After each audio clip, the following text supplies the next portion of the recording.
Well, I'd say my current English level is somewhere around intermediate.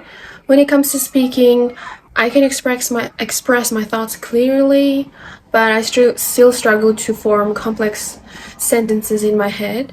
And I often feel like I'm not good enough, so that's one of the reasons why I started this YouTube channel to push myself forward and to document my journey. Let me take you to the very beginning. When I was around 2 or 3 years old, my parents sent me to government kindergarten near our house. There in that kindergarten, we were taught basic English, which is quite good for 1999. We were taught basic names of animals, simple words and numbers, and I still remember the face and name of my teacher in kindergarten when I was 3 years old. Something about those lessons sparked my curiosity, and it didn't seem very hard.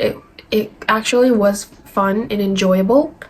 Later, when I was 5, this was around 2003, I started school.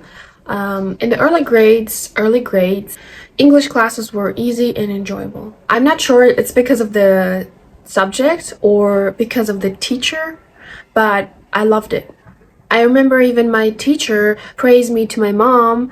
My mom was working at that school, saying that I was doing really well. Then came a turning point. In 6th grade in 2008, we finally got internet at home. Back then, not every house got internet in our city, so it felt like a big deal. We also had cable TV with many international channels, so one day I randomly saw a music video of Justin Bieber. I think it was MTV or something like that. I saw it finally clicked. After seeing that music video, I kind of fell in love. Like really, I was getting obsessed. Once we had internet at home, I started searching everything on Google and YouTube about him. I became obsessed. I started watching his interviews, music videos, and random videos of his personal life, reading everything, following his life, reading random articles, especially when he started dating with Selena Gomez. Of course, everything I found was in English. Luckily, around that time, starting from the 5th grade, I joined English course in my city.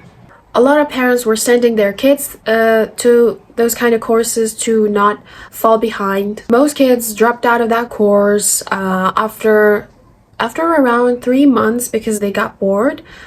They were really not interested. But I stayed. I finished the whole program. I remember I finished even upper intermediate level when I was still in school. Of course, I had the theory, but no practice.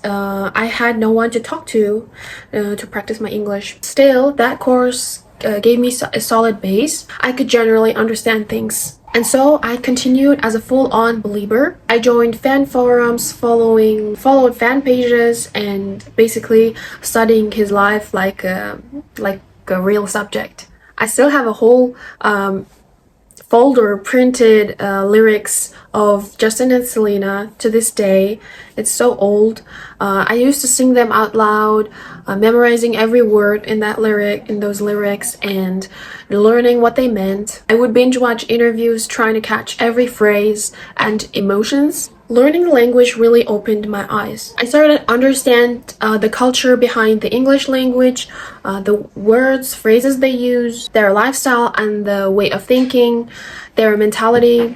It gave me a window into the world beyond my own country. Meanwhile, my classmates thought it was silly. They would laugh at me and tease me for being obsessed with a pop star, and also everyone started hating Justin Bieber, but I didn't care.